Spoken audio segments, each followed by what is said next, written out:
Wild ending sa San Antonio mga idol. Grabe yung nangyari.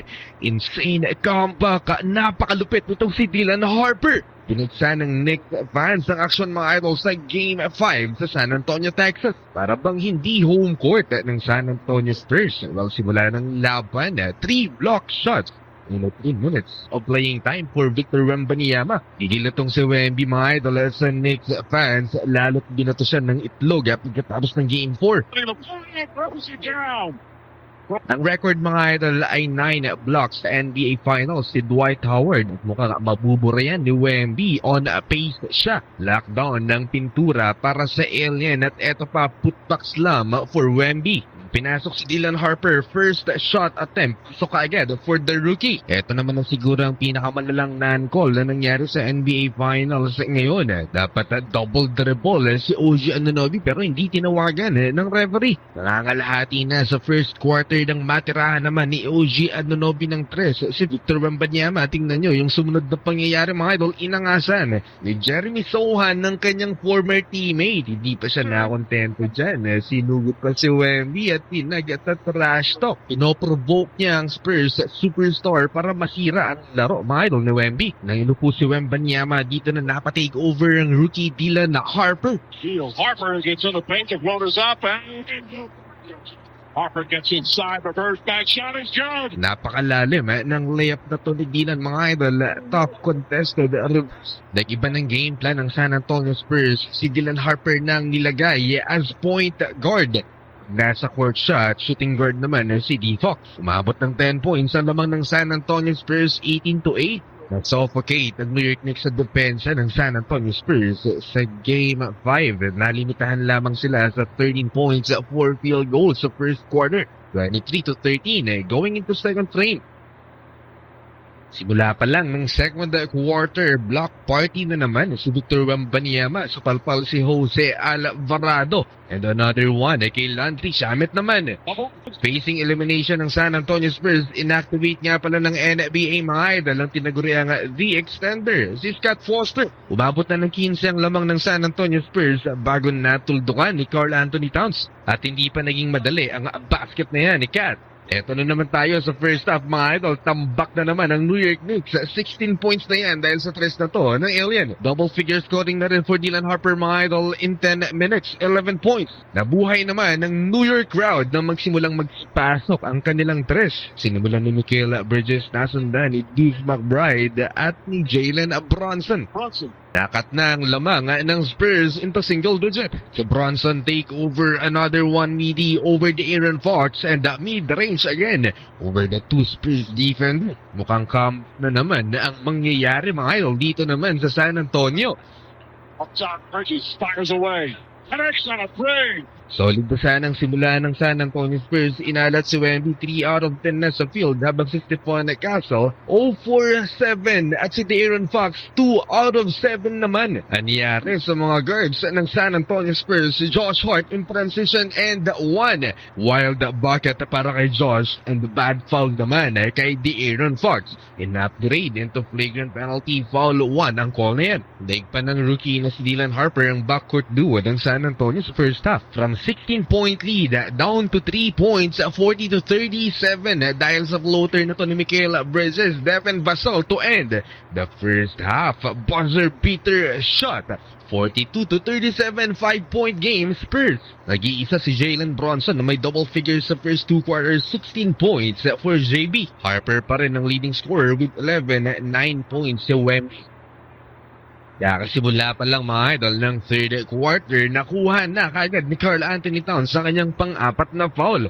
Ito yung problema niya, ang foul trouble. No choice si Coach Mike Brown kundi upo si Cat. And 2 minutes later mga idol, ito ang nangyari and 1 for Victor Wembanyama in-upgrade into flagrant penalty foul 1 ang ginawa ni Mitchell Robinson sa Alien. Free throw plus ball possession, 3-pointer for Julian Champagny.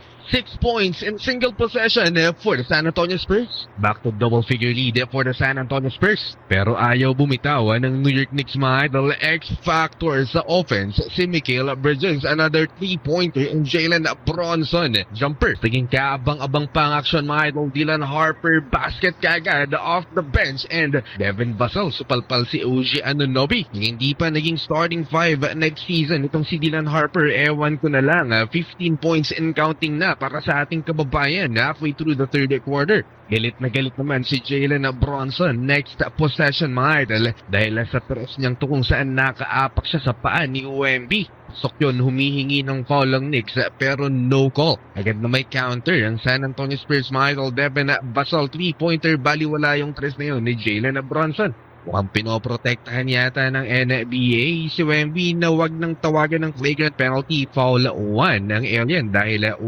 more. Automatic may suspension na next game si Wemby. More from Dylan Harper mga idol. Big shot. After a big shot, parang hindi talaga rookie mga idol bumitaw ng tres.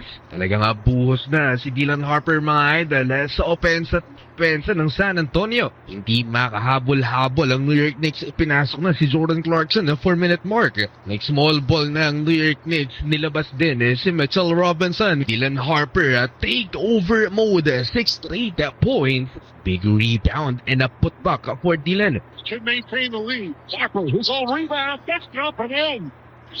Phil versus Phil Jordan Clarkson supalpal ni Dylan Harper. Grabe yung effort ni Dylan Harper, 21 points na to. Sobrang alat ng second unit ng New York Knicks. First bench points ay nagmula pa kay Jordan Clarkson. Kung hindi pa makahabol ang Knicks, ayaw pagkatiwalaan si JC Floater for Kabayan. 72-65, 7-point game going into fourth quarter.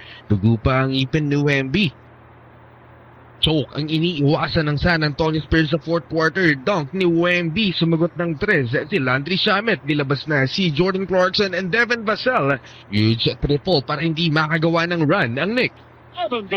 9-minute mark mga idol, ipinasok ulit si Dylan Harper. May green light si Dylan. Another drive, another points. Best decision for Mitch Johnson ngayong finals mga idol na ibangko si De'Aaron Fox sa fourth quarter at bigyan ng playing time si Harper. Pero hindi pa tapos ang laban dahil may Jalen Bronson pa ang New York Knicks. 6-point game, 7-minute mark, possible pa ang comeback mga idol. Buwaya pa rin itong Stephon Castle, humihingi ng bola si Dylan Harper, ayaw ibigay. 0 for 8 sa field si Castle. Delikado na ang San Antonio Spurs kay Jalen Bronson na pinaglaruan ng depensa ni Wemby. Basket again for JD. So inilabas si Castle, ipinasok naman si De'Aaron Fox down the stretch. 5-minute mark ng fourth quarter, huge challenge for Mitch Johnson mga idol, successful. Foul kay Karl Anthony Towns at hindi offensive foul kay Wemby. Wala gaanong ball touches si Dylan Harper. De'Aaron Fox missed a shot.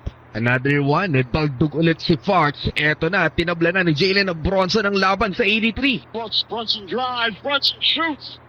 Ties the gap. Stop the Knicks run. Devin Vassell mga idol with the jumper. But Jalen Bronson na foul outside the arc.